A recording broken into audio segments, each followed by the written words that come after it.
Oi, gente boa de Deus! Antes de qualquer coisa, eu peço que você que está aqui comigo, clique aí e inscreva-se no canal. Inscreva-se, é só um dedinhozinho suave. Você se inscreve aí, toca no sininho, você passará a ser avisado toda vez que eu esteja no ar ao vivo ou que poste alguma coisa nova. Além de tudo, dê o seu like, não porque eu realmente preste atenção nisso. Deus sabe que não, minha mulher, todo mundo sabe que o meu anarquismo é profundo demais para eu me preocupar com essas bobagens. Mas o algoritmo não, o algoritmo vive disso. E quando você vai aí me dar um like, ele entende que você acha esse canal relevante. E vai colocando o canal adiante, para frente, projeta-o. E aí chega a parte que me interessa. Só o que me interessa é isso. É que o máximo possível de pessoas ouçam o evangelho que eu prego em nome de Jesus. E aí você é fundamental se inscrevendo, tocando no sininho e dando o seu like. E chamando os seus amigos para fazerem a mesma coisa e assistirem, é claro, não é? Senão não faz nenhum sentido. Gente, eu venho aqui de volta ao capítulo 20, 21 de Mateus, e a gente viu nesses últimos dias a sequência que nos colocou em algumas questões extremamente sérias, como essa mania, a megalomania apostólica, querendo saber se Tiago e João podiam sentar um à direita, outro à esquerda de Jesus.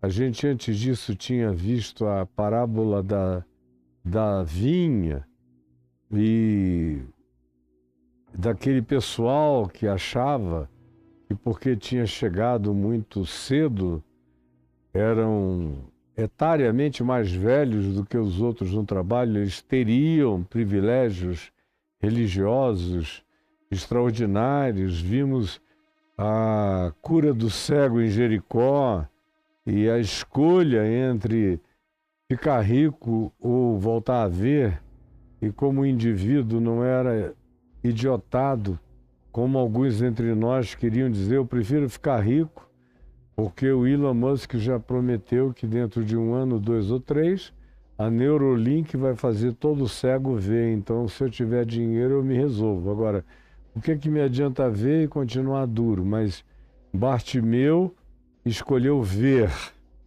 e não ficar cheio da grana. Ele podia ter feito essa escolha porque Jesus deu a alternativa. O que tu queres que eu te faça? E o cara era cego e era mendigo. Aí a gente viu a reincidência da palavra da ressurreição, outra vez a negação dos discípulos fazendo de conta que Jesus não estava falando nada que fosse de qualquer relevância. Aí vimos a entrada triunfal em Jerusalém do rei humilde. Eu fiquei um dia inteiro ou 2 falando a respeito disso. Entramos na purificação do templo. E aí eu falei da diferença entre os negócios da religião e os negócios de Deus. Aí entramos na semana passada na figueira sem fruto. E eu fiquei no mínimo um dia explicando o significado da figueira sem fruto. E depois da introdução do tema da fé, trazido pelos discípulos que nem tinham percebido a metáfora da figueira que Jesus lhes trouxera.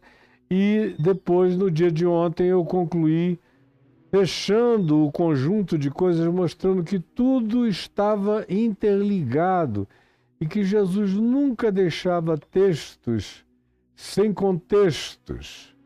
E aí entramos também no dia de ontem na parábola dos 2 filhos. E ela ficou extremamente explicitada.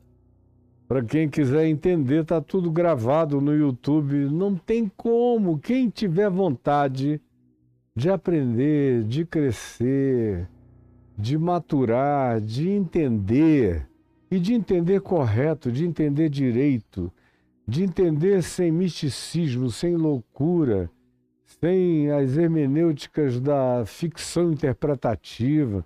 Entender o Evangelho conforme Jesus, segundo Jesus, na simplicidade de Jesus, na pureza de Jesus, no chocante manifestar da sabedoria de Jesus. Está tudo gravado aqui no meu YouTube. 2 anos e 7 meses de ensino para você, e ninguém tem desculpas de dizer que passou por essa geração e não teve oportunidade de entender e de aprender o Evangelho, porque eu sou o teu problema. Eu sou o teu grande problema, porque eu ensino certo, ensino simples e ensino compreensivelmente. E você não aprende, não vem, não compreende, não discerne, porque não quer. É preguiçoso ou preguiçosa ou não tem nenhum interesse. E, eventualmente, no dia que chegar, você já vai fazer isso no meio de muitas dores, velhice, achaque, sem enxergar direito, eu já vou estar morto. E você está perdendo uma chance enorme de aprender isso todo dia e aproveitar isso, não como um conhecimento intelectual. O Evangelho não é para ser um cardápio que a gente lê na porta do restaurante e diz, aí procura o preço e vê que é tudo de graça, mas não escolhe nada, não come nada do banquete, vai embora. O Evangelho não quer que você conheça o banquete. Não quer que você conheça o cardápio do banquete. O Evangelho quer que você coma a abundância desses manjares e desses víveres. Pois bem, ontem Jesus terminou com aquela parábola dos 2 filhos. O que dizia, tá bom, eu vou, e não ia nunca. E o que disse, eu não vou, não quero, não gosto, mas apareceu e trabalhou. E ele comparou isso com os religiosos que diziam sim para Deus, sempre, e não faziam nada. E os publicanos, as meretrizes, os pecadores que diziam não quero, não gosto, não vou, não é o meu business, mas que pensam melhor, fazem o processo metanóico, se arrependem e aparecem na vida para viver o Evangelho. E aí ele prossegue no verso 33, eu vou fazer diferente hoje. Normalmente, eu vou explicando enquanto eu vou lendo. Hoje eu vou ler tudo, e aí depois eu vou explicar a parábola depois que eu tiver lido tudo. Só porque eu quero concluí-la no dia de hoje. E se eu for explicando verso a verso, eu vou ficar 3 dias. Então preste atenção. Jesus diz, Mateus 21, 33, daí para frente. Atentai, noutra parábola. Ele faz questão de ser ilustrativo em tudo que ele ensina. É ilustrativo. Se tivesse um bom vídeo, ele apresentaria, mas ele apresenta aqui boas histórias, cheias de imaginação, e produz uma gravidez imagética na cabeça dos ouvintes. E ele diz, atentai noutra parábola, noutra história carregada de lição. Havia um homem, outra vez é a história de um homem em uma vinha, dono de casa, que plantou uma vinha, mais uma vez, porque era um negócio lucrativo. Todo mundo bebia vinho, muito vinho. Em algumas circunstâncias se bebia mais vinho do que água, porque nem sempre as águas eram boas e potáveis. Ou se bebia mais cerveja, cevita, romana do que água, porque era mais limpa, mais pura do que a água, que se pudesse pegar em algumas fontes nem sempre totalmente confiáveis. E aí prossegue Jesus dizendo, ele comprou a vinha, cercou-a de uma cerca, de um muro, deu proteção a ela, amuralhou-a, construiu nela um lagar que é para poder pisar o vinho, e é uma festa em lugares primitivos. Hoje em dia ninguém pisa mais o vinho no lagar, já é esmagado por máquinas, Mas no passado era um dia de celebração. Reunia-se todo mundo para pisar o vinho no lagar, para esmagar a uva. Claro, todo mundo lavava super bem os pés e ia para lá. Era um momento de festança. E as crianças se deleitavam. Era uma meleira linda. Construiu um lagar, edificou-lhe uma torre, em outras palavras, um silo, para o depósito do que ele ia colocar ali em termos de metros cúbicos de vinho. Construiu essa torre, esse depósito, esse container, e arrendou-a, depois de tudo preparado, uma infraestrutura pronta. Arrendou-a a uns lavradores que diziam que tinham mão de obra, mas não tinham meios de estruturar uma vinha como esse dono da vinha tinha oferecido a eles, e era um negócio de lucratividade para todos. Win-win era o tipo de negócio. O dono da vinha podia sair para descansar, eles trabalhavam, tinham com que trabalhar numa superestrutura, e havia um preço a pagar pelo arrendamento e o preço a receber por parte do dono da vinha. Nada melhor para todo mundo. Podia ter funcionado muito bem.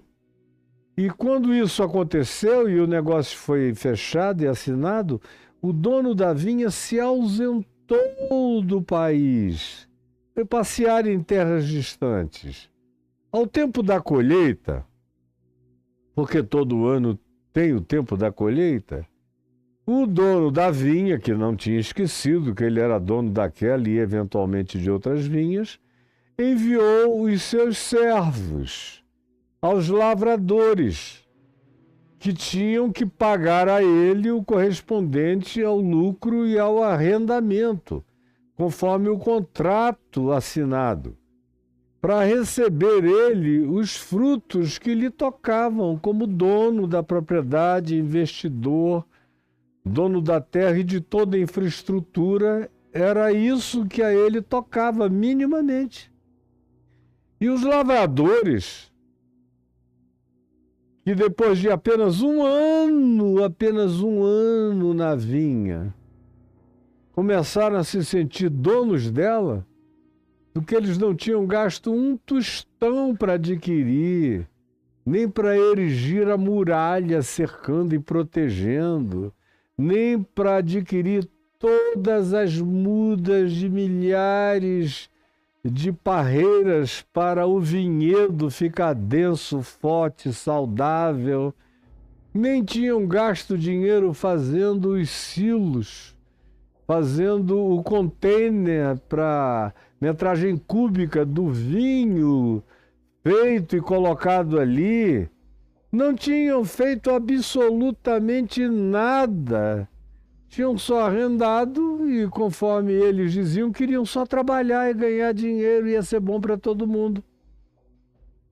Mas a cobiça, o desejo de poder, a vontade de controle, de dominação, de apropriação indébita, o espírito da corrupção, do estelionato, da falsificação da palavra, da relativização e do rasgar do contrato estabelecido e assinado, a doença da posse tomou conta desses indivíduos em apenas um ano de experiência. Eles não conseguiram ter nem um ano de fidelidade na primeira vez que teve colheita para fazer o vinho e pagarem, então, o que era devido ao dono de toda a infraestrutura e que tinha feito todo o investimento e que corria o risco de todos os prejuízos se as coisas não dessem certas, no primeiro ano, quando chegou essa hora, os lavradores já tinham mudado de mente e de coração. E eu vou voltar para aí depois que eu ler a parábola toda. E os lavradores, portanto, no primeiro ano, agarrando os servos enviados pelo dono da vinha, espancaram a um, mataram a outro e a outro apedrejaram. Imagina que recepção no primeiro ano! Lembram da figueira que era Israel? A vinha, aqui no Evangelho, é sempre, sempre, guarde a palavra sempre, uma imagem de Israel. Do povo de Israel, da religião de Israel, dos líderes de Israel, dos lavradores de Israel, dos sacerdotes de Israel, dos que se achavam os lavradores do reino de Deus, os seres que tinham as incumbências e que queriam apenas ter o privilégio de trabalhar no reino de Deus, para a glória de Deus. É como todo mundo chega no início. Depois todos querem ficar donos. Todos apenas dizem, não, Deus fez isso por nós, mas quem lavra, quem passa o dia inteiro aqui somos nós. Então, com um ano apenas de experiência, esses caras absolutamente nojentos já estavam querendo declarar um uso capião na terra. E o recado que eles mandam para o dono da vinha é com sangue. Porque aqui se diz, espancaram a um, deixaram o cara morto, costela quebrada, braço quebrado, mataram a outro e a outro apedrejaram.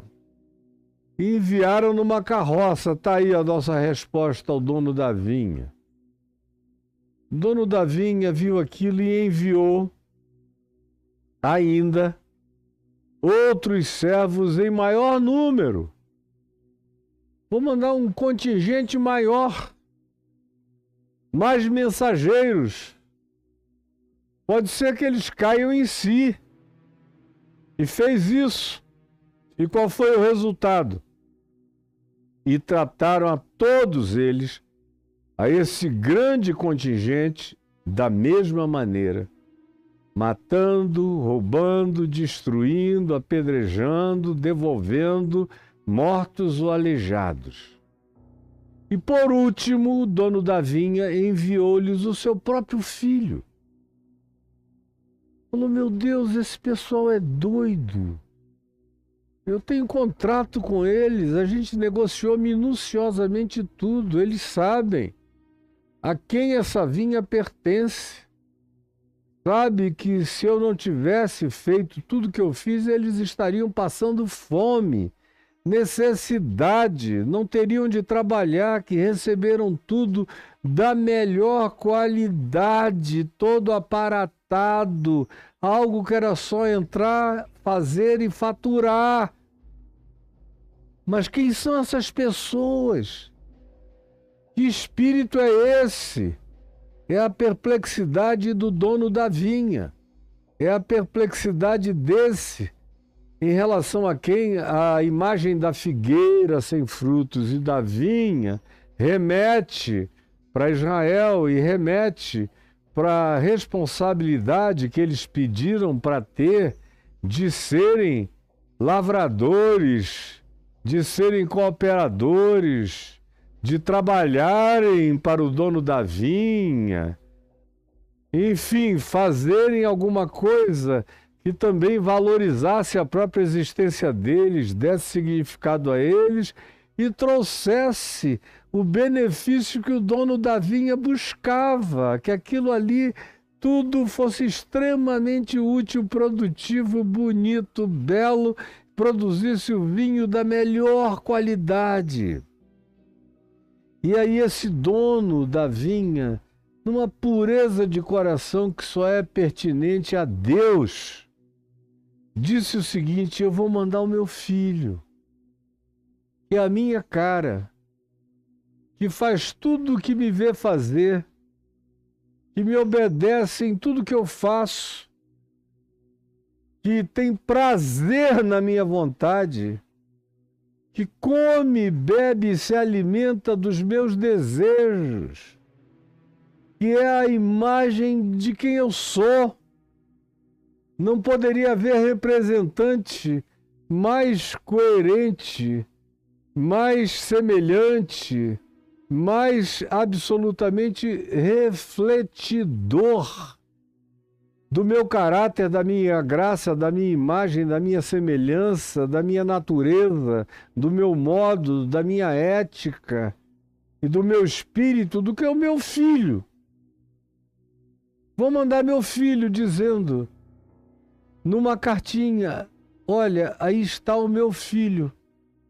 Na esperança, dizia ele, que vendo meu filho, recebendo meu filho, eles respeitem pelo menos o meu filho, que vai chegar com todos os sinais da minha filiação, com todas as expressões do meu DNA, da minha genética. Será inequívoca a manifestação dele como meu representante genuíno, absoluto e unigênito. Ao meu filho respeitarão. Que decepção pensar que Israel, que os que arrendaram a vinha, ou que os que se faziam representar numa figueira cheia de folhas, mas que não dava fruto, que era só hipocrisia sem fé, como a gente viu, e repetiu, e repetiu, e repetiu até o dia de ontem, iriam agora respeitar o filho.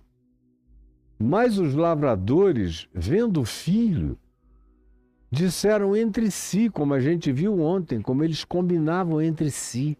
Disseram entre si. São expressões que se repetem tanto para dizer vamos matá-lo, como aqui, na mesma expressão, dentro do espírito do escopo da ilustração da parábola, da metáfora. Este é o herdeiro, é o único herdeiro, é o representante genuíno. Ora, vamos, juntos. Tem que ser uma coisa não de um nem de dois, mas de todos. Sacerdotes, fariseus, anciãos do templo, autoridades armadas, toda a regimentação institucional que a gente puder ter no nosso arcabouço religioso, a gente junta tudo e todos e vamos a uma sem dissonância de voz contra o filho.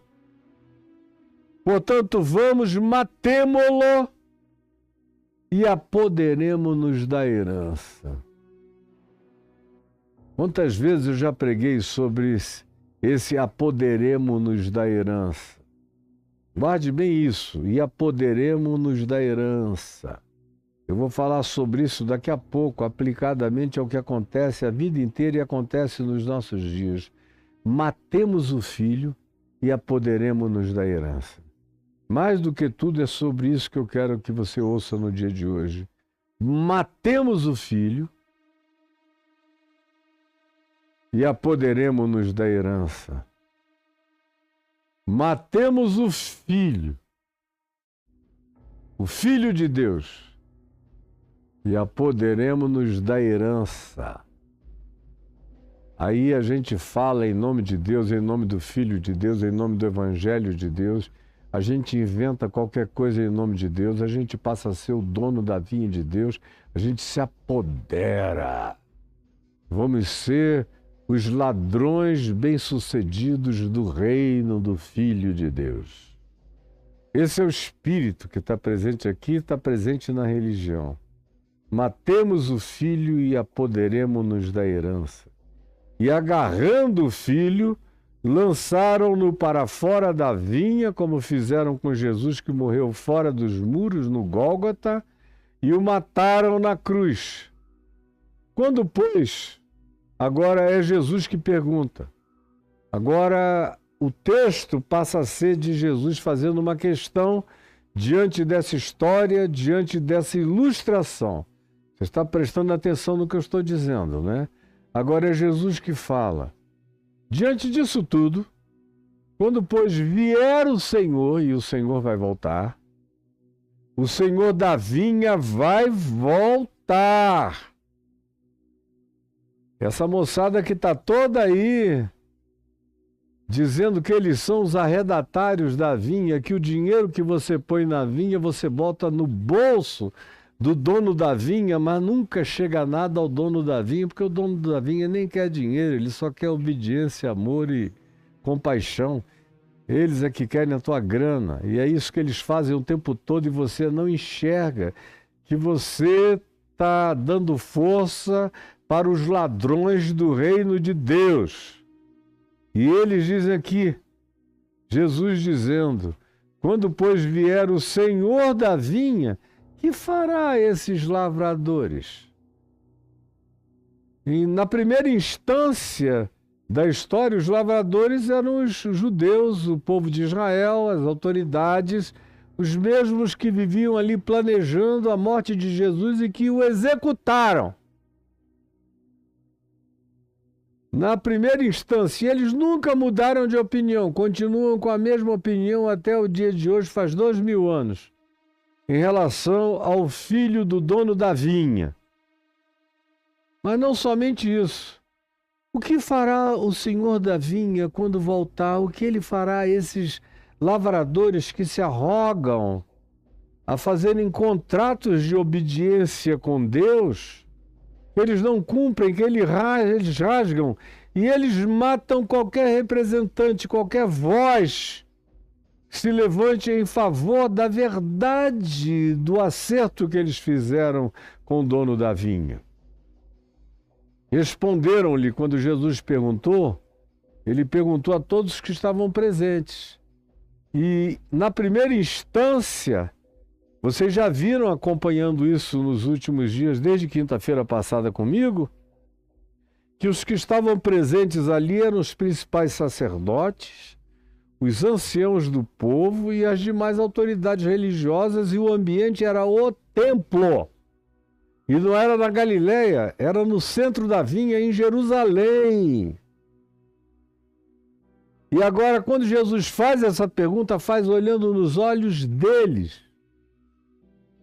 olhando aqui para o sumo sacerdote, olhando aqui para os anciãos do povo, olhando para todos aqueles que estavam nesse lugar de empoderamento corrupto e que falavam em nome de Deus, massacrando o povo, matando profetas e espancando qualquer um que falasse a vontade de Deus e os lembrasse do compromisso que eles tinham com Deus. Eram na mesma hora desterrados, exilados, mortos, liquidados. Como Jesus disse, Jerusalém, Jerusalém, que matas os profetas e apedrejas os que te foram enviados. Que fará, pois, o Senhor da vinha a esses lavradores? Perguntou Jesus às autoridades religiosas que o ouviam. Então eles lhe responderam. Olha como eles sabem a resposta certa. Justamente por isso eles são imperdoáveis, injustificáveis. Essa moçada que está aí não tem perdão, eles sabem o que eles estão fazendo. Responderam-lhe os religiosos, os pastores, os sacerdotes, os rabinos, qualquer um de qualquer instância que se arrogue a ser representante de Deus na terra. Responderam-lhe, fará perecer horrivelmente. Olha que foram eles que usaram a palavra perecer e a palavra horrivelmente. Foram eles próprios que vaticinaram e designaram o juízo que sobre eles mesmos caíam, para perecer horrivelmente a estes malvados. Olha só como o juízo vem da própria boca dos religiosos. Eles acusam para lá e o dedão cai na cara dele do lado de cá, é aqui. Eles são julgados pela medida, pelo critério com o qual medem, julgam os demais. Jesus disse: cai exatamente como medida absoluta e impiedosa sobre a impiedade de vocês. E vocês sabem disso e não têm desculpa. Fará perecer horrivelmente estes malvados e arrendará a vinha a outros lavradores. A outros lavradores, os próprios judeus do templo, do sinédrio, do poder religioso, do sacerdócio, das seitas fanáticas, dos fariseus. Sabiam que eles existiam contra a vontade de Deus, contra o amor de Deus, que obstacular e oporem-se ao Evangelho de Jesus e a Jesus, que é o Evangelho. Lá na mente e no coração deles havia uma fibrilação incessante que dizia que eles estavam pecando contra o Espírito Santo, contra o Espírito de Deus, contra a vontade de Deus, contra Deus mesmo, contra o Filho de Deus, contra a imagem do Deus invisível, contra o primogênito de toda a criação, contra aquele em quem todas as coisas subsistem, aquele que é a própria imagem exata do ser de Deus, que no passado nos falou pelos profetas, mas hoje nos fala pelo Filho. Eles sabiam, como João, o apóstolo, diz no evangelho dele, afirmando que o Filho de Deus veio para os que eram seus, pelo menos do ponto de vista genealógico, mas os seus não receberam. Mas a todos quantos o receberam no mundo inteiro, como eu, lá na rua Duque de Caxias, em Manaus, em 18 de julho de 1973, o recebi para mim. E ele me acolheu. E a vinha foi transferida mais uma vez para uma outra pessoa, para um lavradorzinho amazonense, que estava vindo de todo tipo de sacanagem sexual, erótica, briguento, encarava qualquer um e qualquer coisa, não tinha medo de nada, até que não aguentou mais viver sem sentido, buscou significado para a vida e encontrou no Filho. E recebeu a misericórdia de se tornar arrendatário desse privilégio de cuidar da vinha com todo amor, com todo respeito, com toda reverência, com todo cuidado e com toda a certeza de que ela não é minha. E dela eu só quero o lucro da alegria, só quero poder beber do cálice que dela transborda. Não precisa de mais nada, mas eles sabiam e repetiram peremptoriamente o juízo que sobre eles cairia. O que vocês acham que acontecerá com esses lavradores que estão agindo assim contra o Senhor da vinha, contra o Senhor do reino? E eles disseram: fará perecer horrivelmente a esses malvados e arrendará a vinha a outros lavradores que lhe remetam os frutos dos seus devidos tempos. Em outras palavras, eles sabiam que eles eram os grandes expropriadores, espoliadores, aproveitadores do nome de Deus. A riqueza deles era em nome de Deus, os palácios deles eram em nome de Deus, as mansões deles eram em nome de Deus, as fortunas deles eram em nome de Deus. Só não enxerga isso aqui quem quer deliberadamente, num estado de auto-engano, de negacionismo radical, não ver, não enxergar, não perceber o que é óbvio e que é Jesus que está dizendo, com aplicações que não dá para a gente tentar se equivocar acerca delas. Ninguém Ninguém, nem um retardado conseguiria essa tarefa, a menos que seja malvado, perverso, maligno. Tem que ter uma coisa muito ruim dentro do indivíduo para ele ler o Evangelho e ouvir Jesus dizendo isso e ver essa história e olhar para os 2000 anos passados e achar que isso não tem nada a ver com ele, que está agindo do mesmo modo que aqueles que arrendaram a vinha de Israel fizeram e continuam a fazer até o dia de hoje.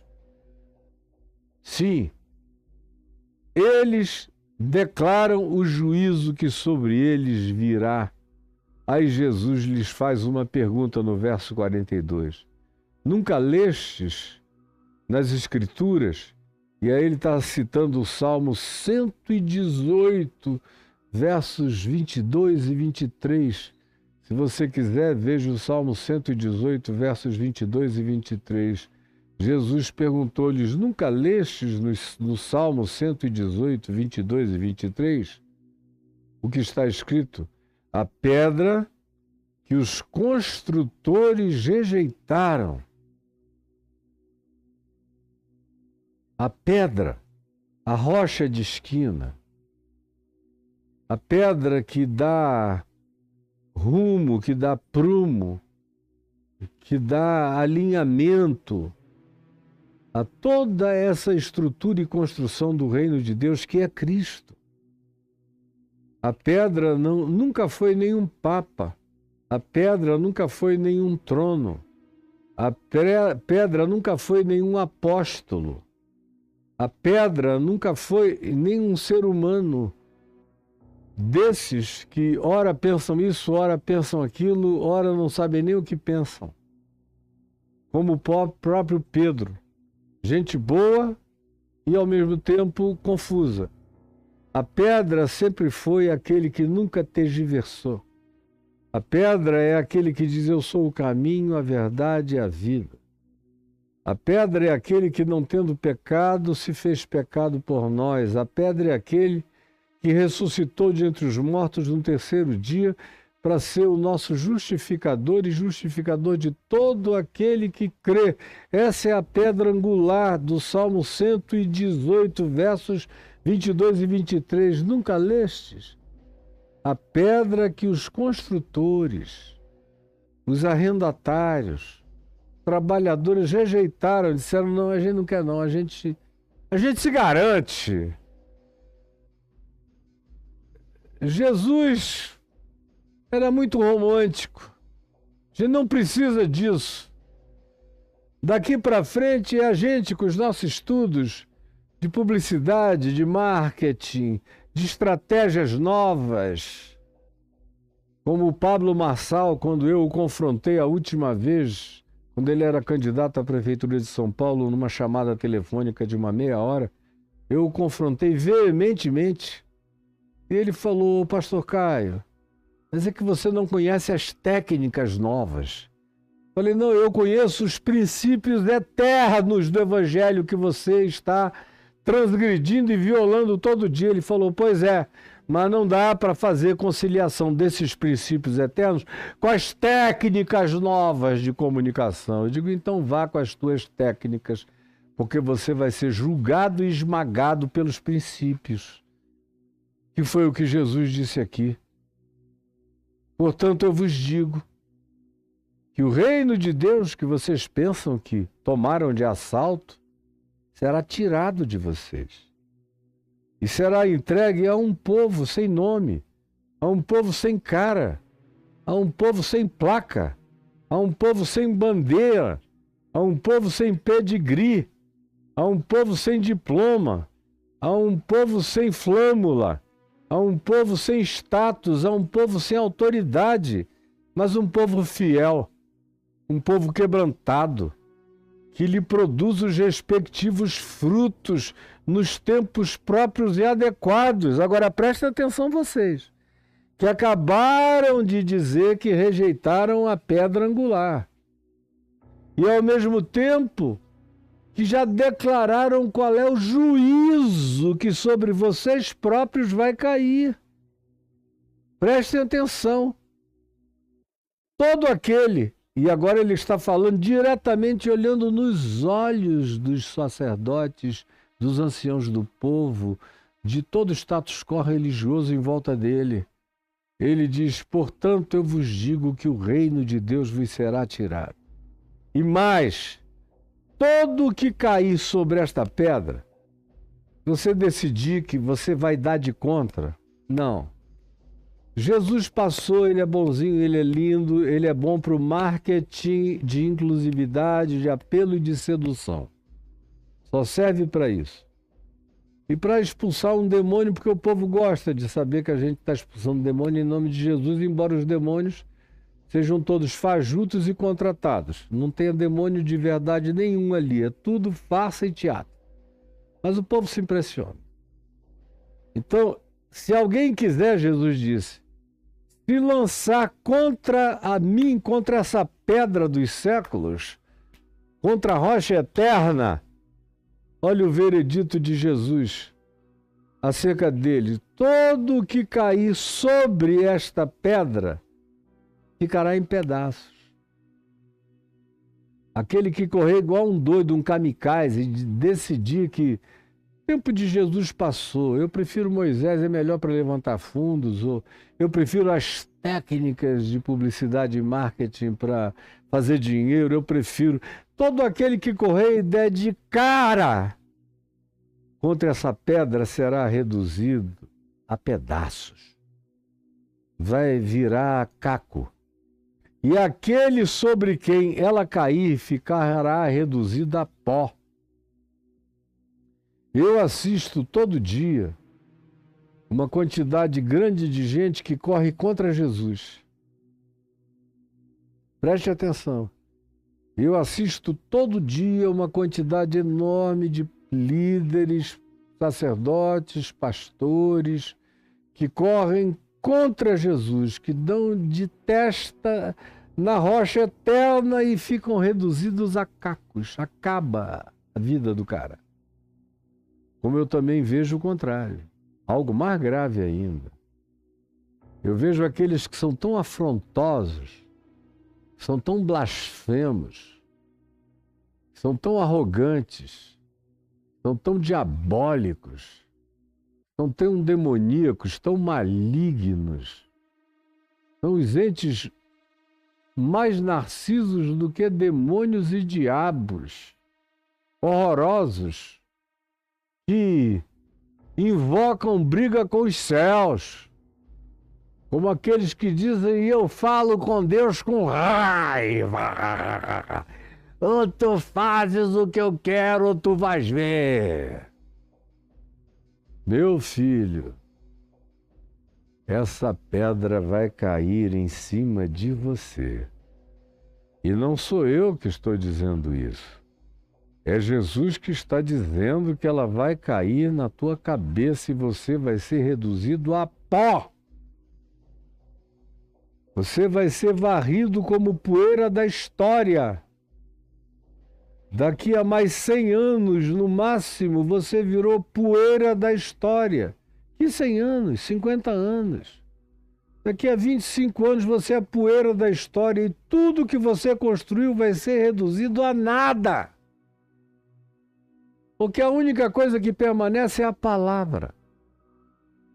Eu não estou construindo uma torre, um templo, nada, mas eu estou construindo um edifício inquebrável de evangelho, de palavra.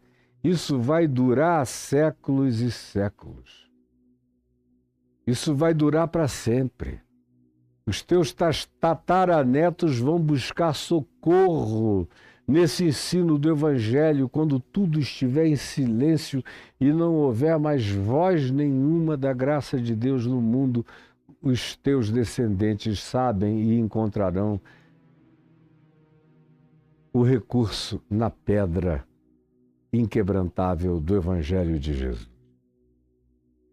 Todo aquele que cair sobre esta pedra ficará em pedaços, e aquele sobre quem ela cair ficará reduzido a pó.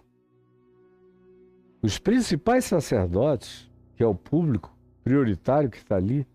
E os fariseus, os puritanos, religiosos, cheios também de teologias, de não toques nisso, não pegues aquilo, não bebas aquilo outro, eu sou mais santo do que tu, cheios de adereços, quem olha de longe já vê que eles são parte daquela crentalhada insuportável que vem chegando e que de longe já faz propaganda reluzente da sua espiritualidade falsa. Os principais sacerdotes e os fariseus, ouvindo estas parábolas, entenderam, meu Deus, entenderam que era a respeito deles que Jesus falava, é óbvio. E conquanto buscassem prendê-lo, temeram as multidões, porque olharam em volta e havia já centenas e centenas e centenas de pessoas. E esse tipo de gente aqui, os religiosos, tem pavor de povo. Eles fazem mal a você quando você está sozinho, mas quando eles veem que já tem muita gente contigo, eles botam um galho dentro. Eles arregam, eles são frouxos, eles são covardes. Eles querem te pegar sozinho numa oportunidade para te matarem sem testemunhas ou em circunstâncias adequadas. Conquanto buscassem prendê-lo, temeram as multidões, porque estas o consideravam como inequivocamente a voz de Deus, um profeta de Deus, que carregava a palavra de Deus. Agora, para a gente concluir, eu disse que eu iria ler primeiro. É óbvio o que está sendo dito aqui. Prioritariamente, como eu já lhes falei, a Israel, aos judeus, essa expressão da vinha é própria, peculiar, ilustrativamente a Israel e a religião de Israel, e que disse no Monte Sinai, tudo que Deus mandar a gente vai obedecer, mas não demorou nem 40 dias, eles já tinham feito um bezerro de ouro e passaram o resto da vida assim, inventando coisas novas para obedecer. Chegou uma hora que até Moisés se tornou brando demais para eles. Eles desenvolveram literaturas novas, como é o caso do Talmud, que de um lado tem algumas coisas de alguma sabedoria interessante do primeiro século, do segundo século, mas de um outro lado tem vaticínios que parecem a pior forma de sharia do islamismo abominável pelos bons islâmicos que são a maioria do planeta Terra. Mas são sharias de morte. Os islâmicos chamam de sharias, mas são verdadeiras sharias de morte. Assim como o Talmud também está cheio e outras literaturas que eles, não contentes, fabricaram para acrescentar mais rigores ainda ao que já era insuportável na lei de Moisés, e saíram mudando tudo. E cada vez que chegava alguém da parte de Deus para lembrar a eles como eram os caminhos de Deus, como era a vinha, como deveria ser o trabalho, como eles deveriam se comportar, como eles deveriam viver, como eles deveriam adorar a Deus em espírito e em verdade, de toda a mente, de toda a alma, de toda a força, de todo o coração, de todo entendimento, e amar ao próximo como a si mesmo, eles matavam, expulsavam, apedrejavam e jogavam fora qualquer que fosse a testemunha desse mandamento divino. E vieram profetas sobre profetas, e eles mataram a todos. E depois que eles se estabeleceram em Jerusalém, ficou ainda pior. Jerusalém virou o verdadeiro lugar do cadafalso, da morte. Por isso eu repito, só no dia de hoje, Jesus, pela segunda vez, quando disse: Jerusalém, Jerusalém, que matas os profetas e apedrejas os que te foram enviados. É isso que eles fazem, mataram todo mundo e continuam matando, e mataram o filho. Não houve um que tenha escapado de Jerusalém. Você lê isso aqui bonito? Isaías, Jeremias, Ezequiel, Daniel, Jonas, Miqueias, Naum, Abacuque, Sofonias. E aí você vai vendo esse povo, fica pensando. que havia uma amizade entre eles e o povo de Israel. Não tinha, não. O povo de Israel odiava os profetas. Os líderes do templo odiavam os profetas. Sacerdotes odiavam os profetas. Quase todos os reis de Israel liquidaram os profetas e os odiavam. Eles gostavam eram dos falsos profetas, aqueles que eles contratavam para viver com eles na corte, dizendo só o que eles queriam ouvir, como acontece hoje em todos os sistemas de poder, inclusive no nosso país, em qualquer outro lugar. Só vocês que não conseguem enxergar. Por último, ele disse: eu enviarei meu filho. E veio com sinais, prodígios, maravilhas. Purificou leprosos, abriu os olhos aos cegos, fez os surdos ouvirem, os coxos saltarem, os culpados se tornarem gente recuperada, restaurada, perdoada, as famílias esfaceladas se reagruparem, os pais se converterem aos filhos, os filhos aos pais. Relativizou a morte, ressuscitando gente de entre os mortos, mostrando a soberania dele sobre a natureza, sobre os elementos ínfimos da matéria, do mundo subatômico, multiplicando pães, peixes, alterando a natureza essencial da matéria, transformando água em vinho, fazendo tudo que era impensável e impossível e, sobretudo, trazendo uma carga de sabedoria que o próprio Jesus disse, que Platão, que Sócrates, que Epicuro, que Tales de Mileto, que futuramente Apolônio de Tínia e um monte de gente legal do passado teriam tido vontade de ouvir. Ele disse: o que vocês estão ouvindo? E muitos reis do passado desejaram ter acesso a essa riqueza de sabedoria incomparável e de simplicidade inimaginável e que traz completude e resposta para todas as dimensões da vida. Todos os grandes sábios e inteligências planetárias quiseram ter acesso a esse tesouro de sabedoria e de conhecimento que está sendo aberto aqui a vocês, ensinando a viver, ensinando a perdoar, ensinando a acolher, ensinando a fazer cessar as guerras, ensinando a viver, ensinando a cuidar de si mesmo e a amar a diferença, deixar que cada um expresse seu próprio dom, sem disputa, sem inveja, sem ciúme. Veio ensinar uma nova humanidade a ser uma nova geração, uma nova criatura, uma nova era, um novo aeon, um novo século. Tudo ali colocado diante dele, deles todos. Mas eles resolveram matar o filho. Ele levou demais o sarrafo. Quem é que pode viver nessa dimensão dele? Nós não conseguimos, então vai ficar só essa diferença, esse gap, essa disparidade. É melhor acabar com isso. Tirar essa referência de diante dos olhos do povo e até dos romanos e de qualquer um na terra.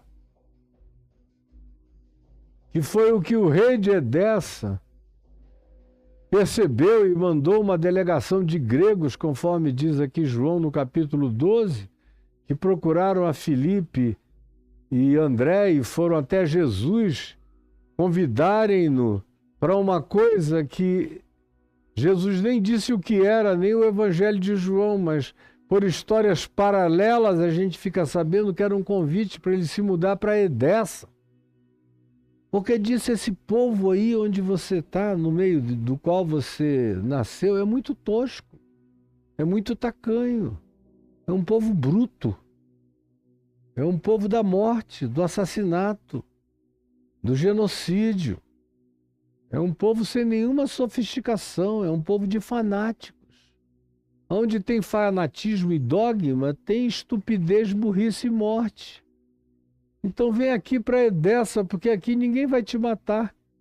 E você vai ter daqui um areópago do qual você possa falar, você vai ter daqui a melhor ágora do mundo, a melhor praça de conferência da terra. Vem que ninguém vai te fazer mal. E para Jesus aquilo foi uma tentação, leia lá em João 12. Mas ele disse não, muito obrigado. É chegada a hora de ser glorificado o Filho do Homem.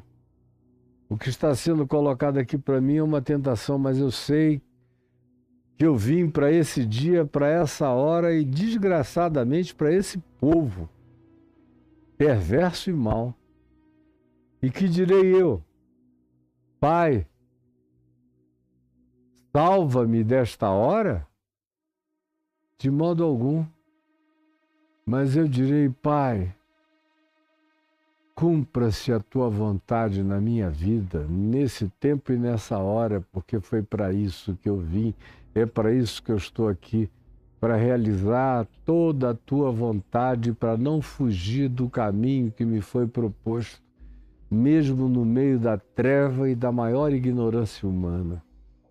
Mas é aqui que eu estou, e é aqui que eu continuarei. Pois bem, enviarei meu filho, a ele respeitarão. Respeitaram? Não.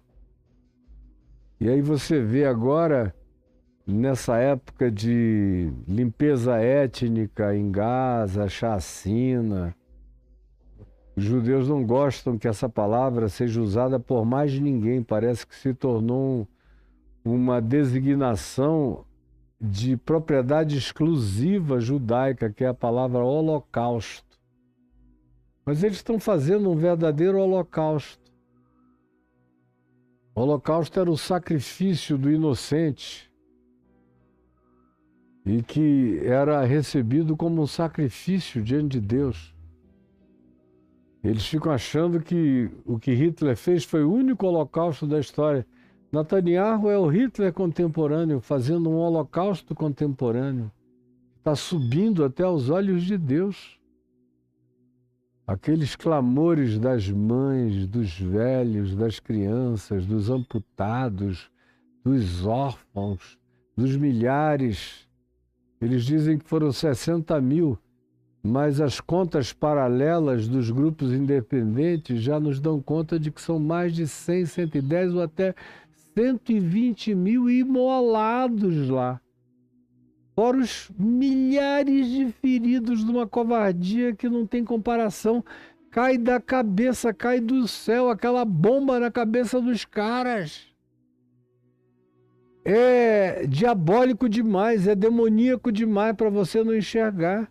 Para você achar que Israel, esse Israel aqui que matou os profetas e o filho, recebeu uma prerrogativa de sair matando todo mundo.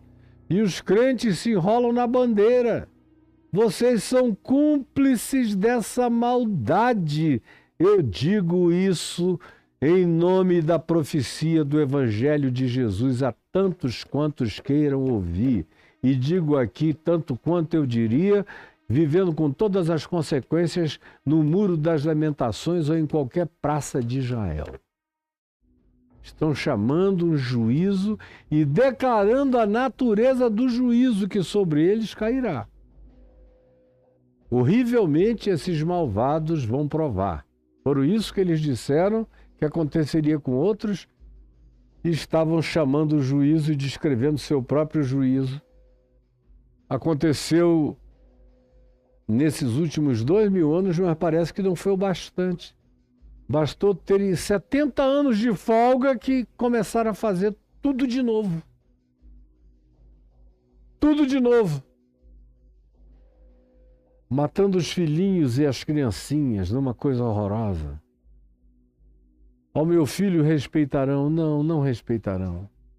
Nem a nenhum profeta, nem a ninguém. Porque eles são ladrões do reino. Eles acham que eles é que têm a última palavra sobre Deus, sobre reino de Deus, sobre monoteísmo, sobre interpretação bíblica do Velho Testamento. Eles é que podem dizer se Jesus era o Messias ou não era o Messias. Eles é que têm a última palavra, eles são os senhores do saber. Sem o perceberem, se tornam os designadores do seu próprio juízo. E o que Jesus disse há 2000 anos atrás, a esses judeus que souberam que Jesus estava falando com eles, esses sacerdotes e esses fariseus e esses religiosos,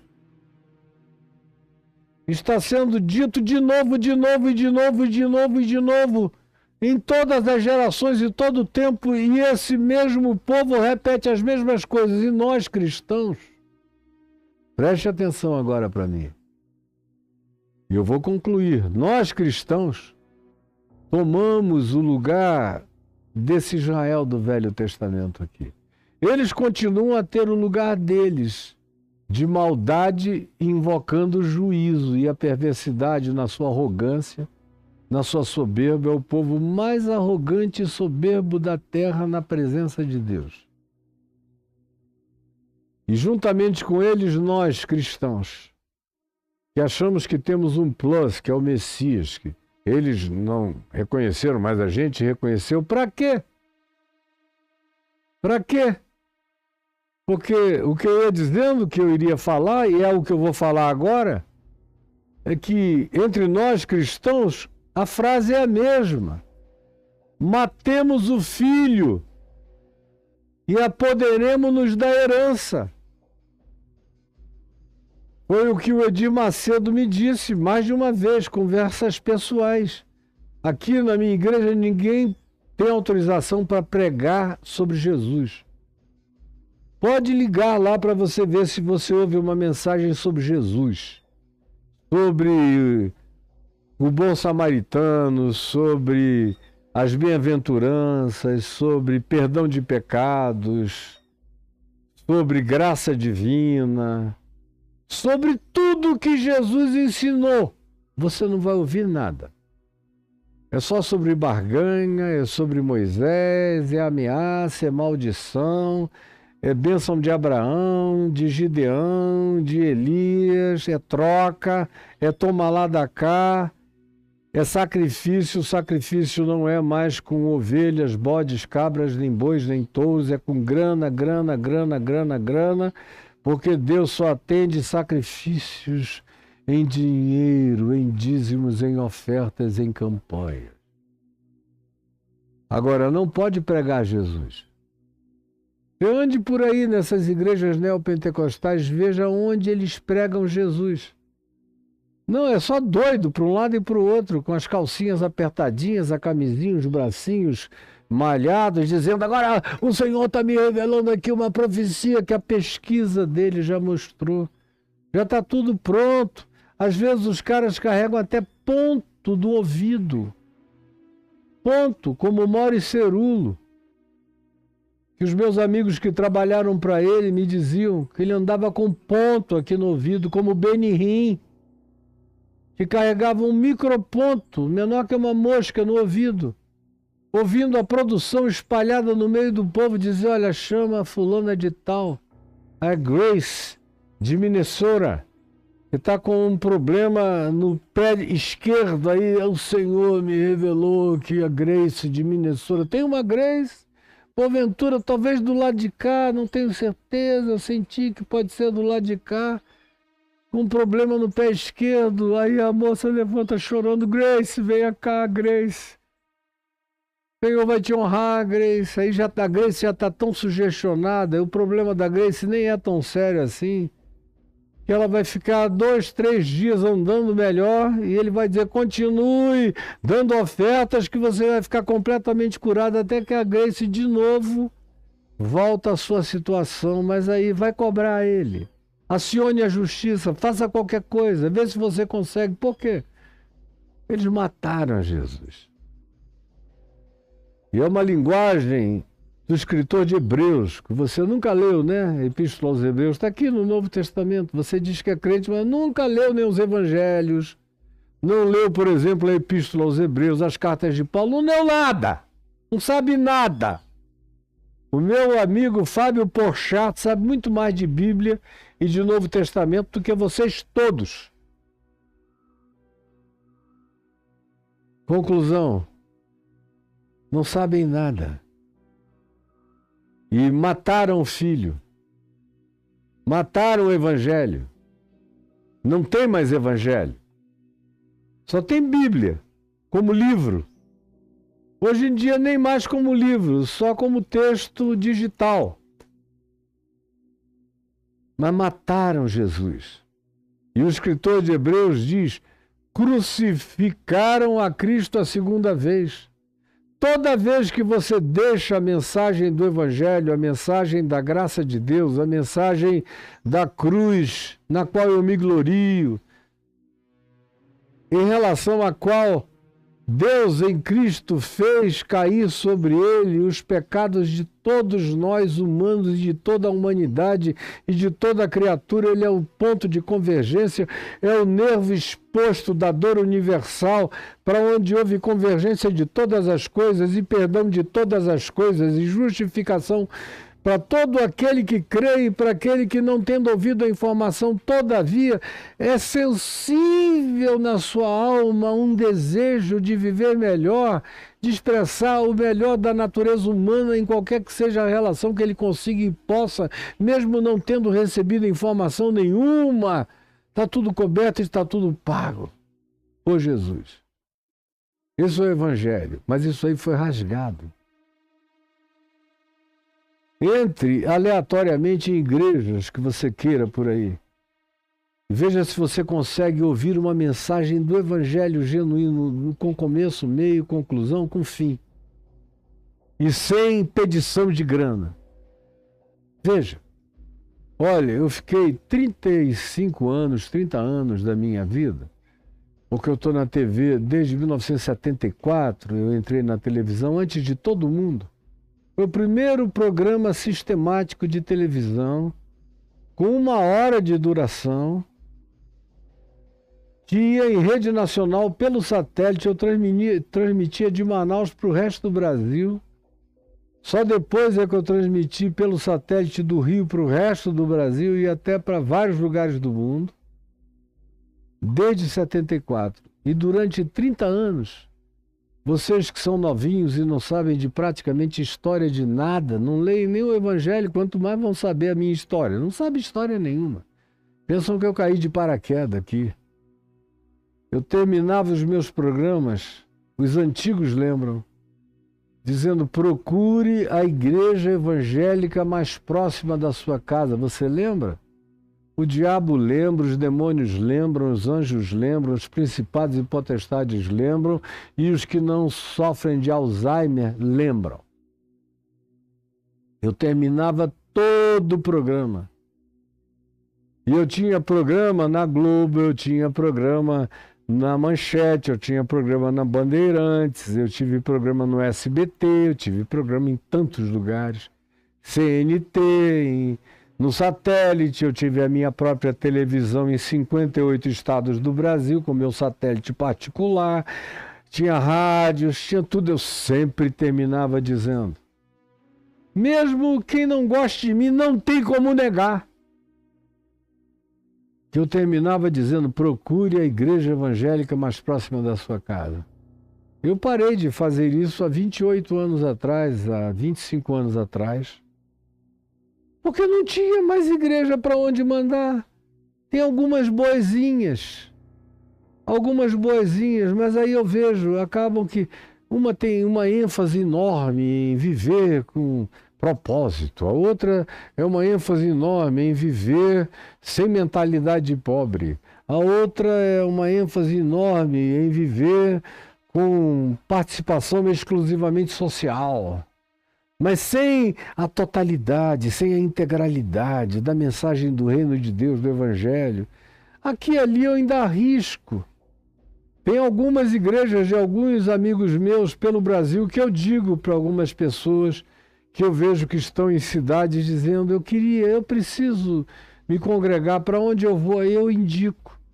Ligo para o meu amigo pastor, digo que fulano ou fulana de tal vão ligar, eles entram em contato, a pessoa vai para lá e eu fico contente. Mas não dá para eu terminar aqui dizendo procure a igreja evangélica mais próxima da tua casa, porque você vai ouvir, era melhor eu mandar você para uma sinagoga. Ou mandar você para a mesquita do meu amigo Sheikh Jihad, em São Paulo, que é um homem bom. Um homem bom. Pelo menos você vai usufruir da humanidade dele, que é linda, que é bela. É melhor do que a de quase todos os pastores que eu conheço. E é um indivíduo que não é vaidoso, nem arrogante. Um querido irmão, Sheikh Jihad, uma mesquita em São Paulo. Era melhor mandar para alguma sinagoga menos agressiva, na Barra da Tijuca ou em algum lugar, do que mandar para as igrejas evangélicas, onde eu sei que o cara vai ouvir tanta barbaridade, ou tanto legalismo, ou tanto pedido de dinheiro, ou vai se escandalizar tanto, ou quando ele ouvir alguma coisa sobre Jesus é associado a uma coisa tão maligna que só é coerente com o diabo e não com Cristo Jesus. Então, para onde eu tenho para mandar?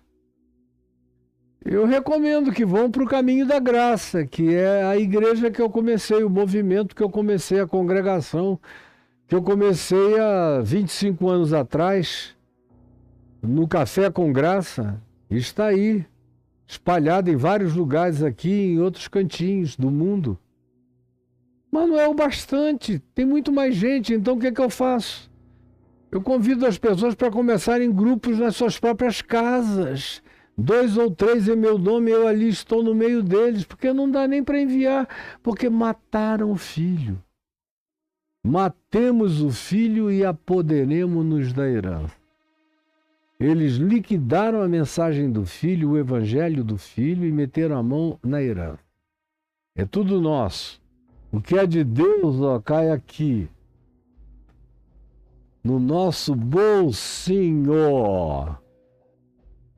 Matemos o filho e apoderemos-nos da herança. E aí eu poderia citar o nome de milhares de pessoas que vocês conhecem que fazem exatamente isso. Mataram o filho, crucificaram na segunda vez, abandonaram o evangelho da graça, a pregação da salvação pela fé, da graça de Deus, graça para salvar, graça para ungir, graça para santificar, graça para incluir, graça para cobrir todas as anomalias humanas de quem quer que se achegue a Ele, graça que não encontra limites, graça maior do que a transgressão de Adão no Éden. A graça de Cristo tem que ser maior do que o pecado de Adão. Agora, para quem quer, para quem não quer, você continua no seu padecimento. Matemos o filho e apoderemos-nos da herança. E o juízo é esse que você mesmo declara. O que fará, portanto, o Senhor do reino quando ele vier a segunda vez? Fará perecer horrivelmente a estes malvados e arrendará a vinha a outros lavradores que lhe remetam os frutos nos seus devidos tempos. Isso vem acontecendo no curso da história e vai continuar acontecendo de geração em geração. O Senhor da vinha está sempre transferindo o contrato de arrendamento para outros vinhateiros que ainda carregam impureza de coração. Mas a grande tentação é essa, é que em pouco tempo a maioria se corrompe. Eu espero que essa palavra do Evangelho de Jesus tenha entrado em você com temor, com tremor, com arrependimento, com graça, com conversão, com aquele choro de uma consciência que nunca mais vai voltar atrás e que entendeu e se enxergou no processo. Senhor Jesus, eu te peço que essa palavra singela e simples chegue ao coração de todos aqueles que não viraram pedra ainda. A todos aqueles que ainda não trocaram o coração de carne por um coração de pedra. O Espírito Santo realiza esse milagre que a minha palavra não consegue realizar. Não consegue realizar nem em mim, quanto mais nos outros. És tu que tens me mantido com um coração de carne, sensível a ti. Sem ti eu sou como um galho separado da videira, morro e seco. É em ti que eu recebo a seiva da vida. Permite que cada um entenda isso e que ninguém caia nessa arrogância demoníaca de dizer: a gente não precisa do Evangelho, a gente não precisa da mensagem de Jesus. Ela é muito boazinha, muito bonitinha, mas ela não tira dinheiro de ninguém. Matemos, portanto, afastemos o filho e tomemos posse de toda herança para nós mesmos. É o que a gente vê acontecendo para todo lado. E só a tua misericórdia pode nos salvar desse tempo de apostasia que chegou como sinal corroborador de que os dias são horrorosos e que a gente se aproxima celeremente de tempos indizíveis, de tão perversos que serão. Tem compaixão de cada um. Em nome de Jesus. Amém e amém. Você está vendo passar aqui um Pix com o meu nome e o nome da minha mulher, da Adriana. É um Pix, um CPF, é um Pix pessoal. Para quem quiser e pede. Entrou aqui porque pediram muito. A gente queria também participar da tua vida, então tá aí o Pix. Tem o segundo Pix passando aqui, que é um CNPJ. Esse eu faço questão de dar um pouco mais de ênfase. É para o meu ministério, não é para a minha vida pessoal. As coisas aqui não se misturarão jamais. Uma coisa é uma coisa, outra coisa é outra coisa. É para o meu ministério, é para pagar despesas, salários, renovar equipamentos, pagar pessoas que trabalham. Você está aqui, tem gente me ajudando, eu sozinho não faço nada. Você que não quer usar o Pix, tem outras alternativas além do Pix, do CNPJ. Você escreve caiofabio.com.br, aperta Enter, cai aí nesse ambiente, tem esse negocinho clicando aí, esse ícone contribuição, clique, ou eu agradeço.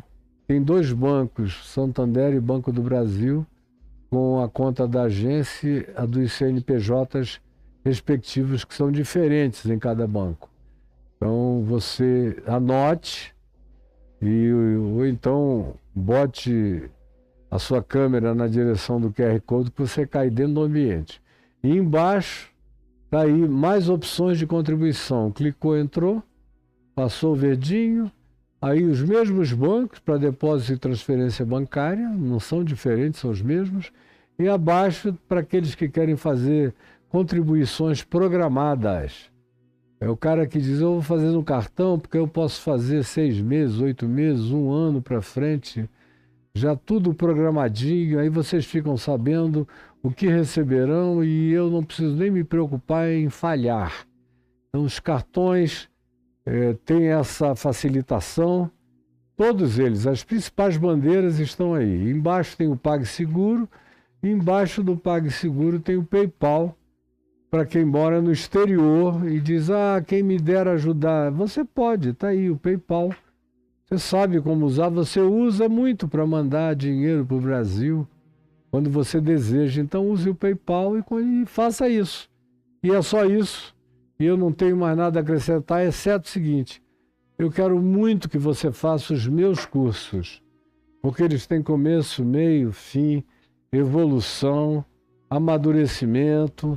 Você começa com um axioma propositivo e termina fechando uma consciência de objetivos e de propósitos.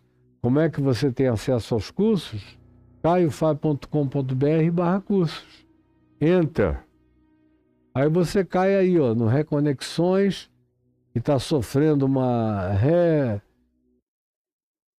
remodelação, um restabelecimento para facilitar o seu acesso a ele. Jesus, a chave hermenêutica, que é fundamental para quem quer não apenas que eu dê peixe na boquinha, mas quer aprender a pescar, fazendo o curso Jesus, a chave hermenêutica, o ativar, do dilúvio ao apocalipse. E como eu tenho repetido, se você clicar em qualquer desses banners, atrás deles eu apareço num vídeo dizendo o que eu entrego a você nesse curso. Tudo que você vai receber. Esse aí é o do medo. São os 10 principais tipos de medo que mais nos paralisam nessa vida. E como vencer o medo? Você quer vencer o medo? Pega esse curso. Meu Deus, eu só posso dar esse curso porque eu vivo sem medo, graças a Deus. Não tenho medo de viver, nem medo de morrer, nem medo de amar, nem medo de ser odiado, nem medo de gente grande, nem medo de gente forte, nem medo de poderosos, nem medo de diabo, nem medo de demônio, nem medo de extraterrestre, nem medo de nada. Então, eu estou te dando esse curso porque ele tem a ver com quem eu sou. E eu não sinto medo. Se você disser, olha, você está morrendo em 30 segundos, eu digo aleluia. Se der tempo, chame a Adriana ali só para eu dar um beijinho nela e mandar uma mensagem de 10 segundos para os meus filhos todos. E eu só tenho uma coisa muito simples a dizer, mas medo, pela misericórdia de Deus, até esse dia eu estou aqui livre de todo tipo de medo. Eu não quero perder mais nenhum filho, já sepultei 2. Mas não tenho medo de que gente que eu ame como os meus filhos morram, como os meus netos. Não tenho medo. Eu quero que Deus dê longevidade, saúde, graça e luz, entendimento e amor e vida e paz a todos eles, mais do que eu jamais experimentei na minha própria vida. Agora, se eu tivesse a notícia de que um deles, ou mais de um deles, foram, eu não tenho medo, eu sei onde eles entraram, eu sei que eles entraram para onde eu estou indo, e eu sei que a gente se encontra já já, e que nem morte, nem vida, nem coisa nenhuma pode nos separar um do outro. É com base nessa certeza de fé e na inabalabilidade dessa fé que eu ofereço a você todos esses cursos, e especialmente esse curso do medo.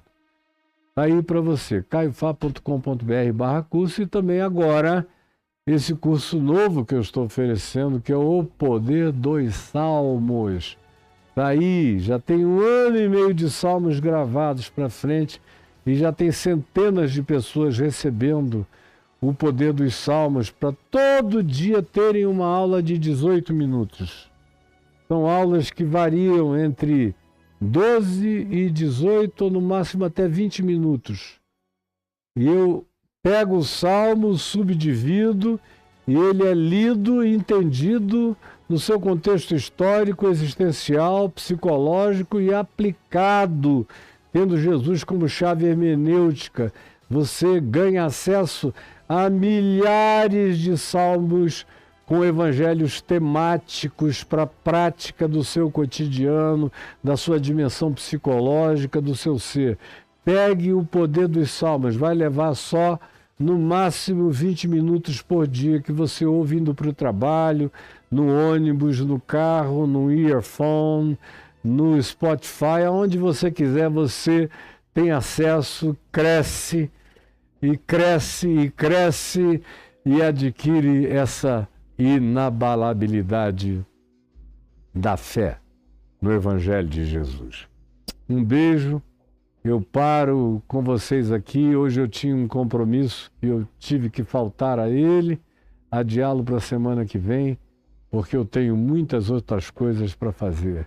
Que Deus te abençoe e a gente se vê na terça-feira que vem aqui na plataforma do YouTube, na sequência de Mateus 21 em diante. A gente está chegando ao final, vai terminar em Mateus 28.